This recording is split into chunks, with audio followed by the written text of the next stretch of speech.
Wah ini ngelihat youtuber yang Indonesia masih sedikit youtuber waktu itu, yang luar-luar tuh bisa sampai jutaan view gitu. Wah ini kalau jutaan view ini bisa kaya kali ya. Padahal waktu itu belum ngerti cara ngitung AdSense-nya.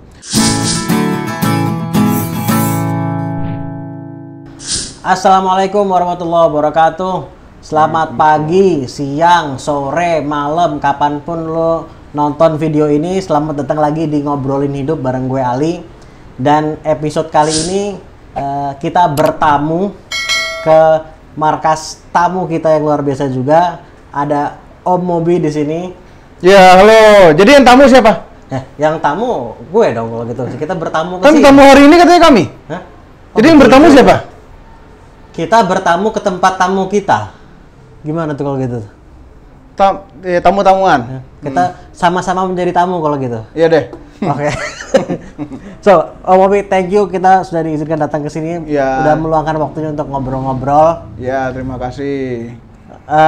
Kita langsung cus aja, Om Mobi kalau boleh. Cus itu berarti selesai? Hah? Cus menuju ke selesai. Oh ya.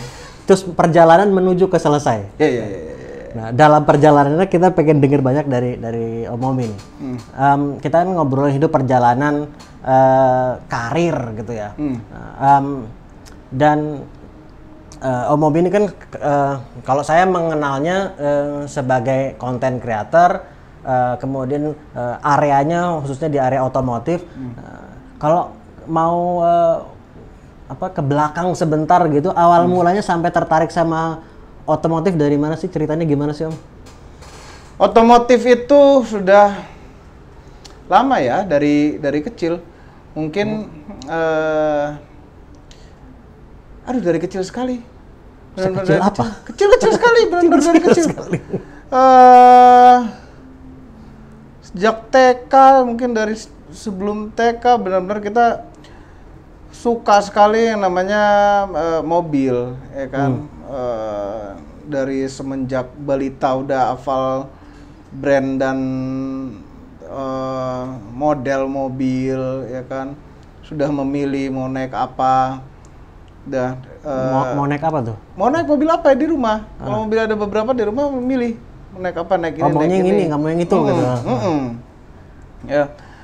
Itu udah sejak awal. Kalau dan kami punya orang tua, ayah almarhum itu, dia itu dulu benar-benar dia suka mobil juga. Jadi entah dia suka pinjem dari temennya atau apa tuh, mobil tuh berganti-ganti di rumah, atau jangan-jangan dia dagang mobil tapi kayaknya nggak mungkin. Dia mobil aneh-aneh yang nggak pernah ada di rumah itu. Kayak apa misalnya? Kalau yang ingat yang paling aneh? Nissan Fairlady, ya kan? Oh itu aneh sekali itu dulu juga. Sekarang apalagi lebih aneh lagi.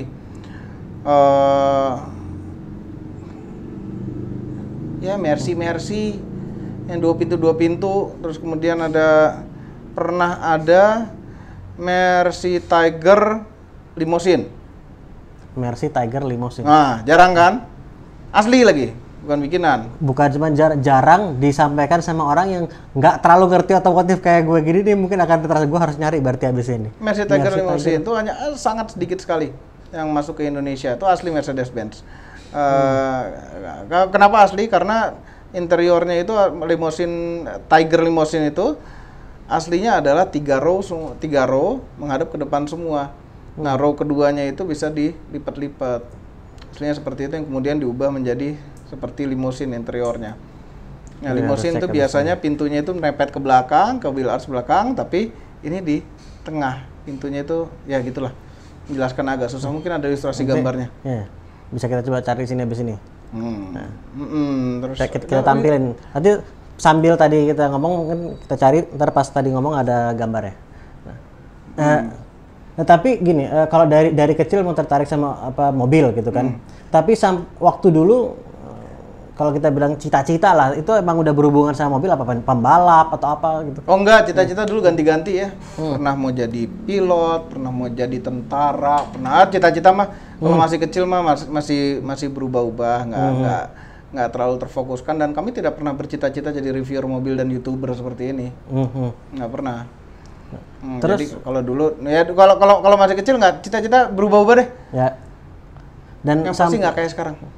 Dan mulai terpikirnya untuk menjalani seperti yang Om Mobi jalanin sekarang nih, awal mulai gimana sampai akhir mulai meniti karir di bidang otomotif dalam hal kayak mereview mobil gitu kan. Dan sebetulnya kan kalau gue lihat bukan cuma soal review, tapi kan ini entrepreneur, kayaknya profesi kan nggak cuma satu gitu kan. Tapi yang jadi utamanya di otomotif itu dan khususnya kalau bicara konten kreator tuh sampai akhirnya memutuskan kayak gitu, kejadiannya gimana, apa prosesnya gimana? Prosesnya itu ada videonya itu. Dulu ada video kerjasama sama Tokopedia. Judulnya apa ya? Mulai aja dulu atau apa gitu. Oh, yang tagline-nya ya. Itu kami sedikit dalam video pendek itu sedikit menceritakan kenapa Motomobi itu dimulai. Ya, dari awalnya usaha, kemudian usahanya jatuh semua, jatuh miskin, susah, dan apa namanya sampai menjadi supir taksi online. Waktu itu taksi online masih baru-barunya, baru in sekali. Terus kemudian pelan-pelan bikin channel YouTube karena kita hobi udah lama ya. Ilmu tentang otomotif itu lumayan ada lah, bisa dipakai untuk video-video. Jadi akhirnya kita buat video-video review, ya akhirnya jadi seperti ini. Waktu pas pertama kali mulai, apakah memang udah ada niat ini nanti ingin gue jadiin sumber penghasilan lah, salah satu sumber penghasilan utama gitu misalnya? Kepikiran. Wah, ini ngelihat youtuber yang Indonesia masih sedikit youtuber waktu itu, yang luar tuh bisa sampai jutaan view gitu. Wah, ini kalau jutaan view ini bisa kaya kali ya. Padahal waktu itu belum ngerti cara ngitung AdSense-nya. Tapi ada aim ke situ. Cuma setelah dijalankan, wah susah sekali ya. Yang nonton ratusan aja udah luar biasa susahnya gitu. Ya udah akhirnya jalanin deh, orang kita ini kok kita melakukannya sambil bersenang-senang kan. Kita nge-review mobil, nyoba-nyoba mobil itu kesenangannya tuh beda sekali. Apa? Maksudnya dibanding dengan pekerjaan biasa, nge-review mobil tuh enak, ya karena kita melakukan sesuatu yang sebenarnya adalah hobi kita, yang kemungkinan bisa menghasilkan, itu enak. Ini misalnya Ali, ya seneng bikin video ini tuh karena seneng ngobrol, itu kan jadi nikmat melakukannya. Enjoy prosesnya. Prosesnya. Jadi mau yang nonton dikit ya udah nggak apa-apa deh. Yang penting kita membuat itu nomor satu intinya untuk menghibur orang. Kedua baru ngasih ilmunya. Karena orang untuk ngasih ilmu ke orang, ke penonton itu, kalau dia nggak ngerasa terhibur itu percuma, lebih susah. Jadi harus orang merasa terhibur dulu. Gitu. Dan tadi pas awal ternyata susah, apa yang Om Mobi rasakan paling susah tuh dalam prosesnya apa? Susah nyari penonton ya. Nyari penontonnya? Benar susah. Kecil loh dulu begitu ngeluarin video yang nonton 20 itu kan. Kadang 5 itu salah satunya diri sendiri. Ya kan? Nah, itu memang susah sekali, cuma ya kita lakukan terus dan kalau ada komentar ya dengerin aja. Katanya, menurut dia harus begini, menurut dia terlalu bagaimana, ya kita coba ikutin, trial and error deh, coba deh. Coba kita, bahkan di setiap video kita sekarang kita ingin selalu ada perbaikan di video-video yang barunya. Jadi setiap video yang kita keluarin itu harus ada perbaikan dari video sebelumnya. Kayak misalnya apa tuh? Misalnya tadinya nggak ngebahas apa jadi ngebahas apa, atau tadinya ngebahas apa tapi tidak menarik, kita hilangkan di video selanjutnya, seperti itu. Karena kalau di Motomobi itu rumit, bikin videonya itu rumit.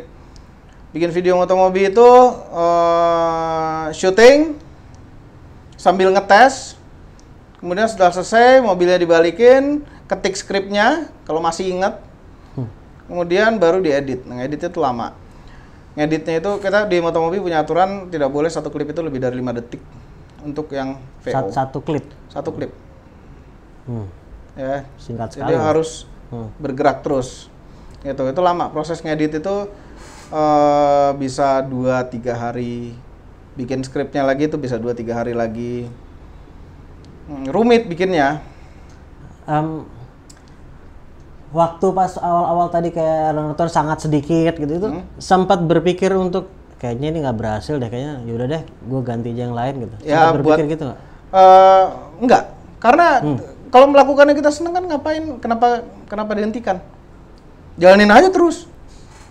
Nah, kalau gue boleh tanya, kan saat ini kan itu dari sebagai content creator kan juga mendapatkan penghasilan secara finansial dari sini juga. Berarti waktu itu kan belum. Nah, artinya ada waktu yang usaha nonton lain udah juga mulai gitu kan. waktu yang nonton udah mulai ribuan tuh adalah $1 gitu. Aturan AdSense dulu nggak kayak sekarang, soalnya kalau sekarang itu harus minimal berapa subscriber, berapa watch time, berapa apa ya, kalau dulu belum ada. Langsung ada angka aja di situ. Namun harus sampai $100 dulu baru bisa ditransfer ke Indonesia gitu. Nah, waktu itu berarti saat masih belum bisa dijadikan sumber penghasilan lah gitu. Berarti ada pekerjaan lain juga yang dijalanin juga. Sambil ada pekerjaan lain, memang pekerjaan lainnya nggak ada yang benar-benar menghasilkan karena dunia usaha tuh semakin kesini semakin sulit. Karena semakin sulit untuk bersaing, sulit karena regulasi, sulit segala macam, sulit sekali untuk jadi pengusaha bisa sukses tuh. Kami sangat salut sekali karena kegiatan usaha sekarang benar-benar luar biasa sulit ini, apalagi di masa-masa sekarang ini, pandemi ini. Kalau Anda nonton sekitar 5 tahun lagi, nah ini masa pandemik sekarang, susah sekali untuk cari makan gitu, sektor apapun. Dan waktu akhirnya memutuskan, kalau boleh memutuskan jadi reviewer, kalau kembali lagi sedikit, jadi reviewer mobil di YouTube gitu, itu proses berpikir di baliknya gimana, Om Mobi? Kayak kenapa misalnya memutuskan, kan otomotif kan areanya banyak ya, emang suka mobil, tapi kan misalnya apakah menulis kayak jadi jurnalis dalam arti menulis artikel kah atau apa hal kayak gitu, tapi kenapa memilihnya untuk sebagai YouTuber gitu? Dan waktu kayak tadi Om Mobi bilang kan susah gitu, dari awal juga udah tahu susah. Biasanya komentar-komentar negatif yang pakai kata-kata kotor, yang pakai kata menghina, kami pin aja biar semua orang ngebaca sekalian, ya kan. Ini ada orang yang menghina gitu. Nggak lama biasanya dihapus sama dia komentarnya. Tapi biasanya sebelum dihapus kami sudah punya datanya dia.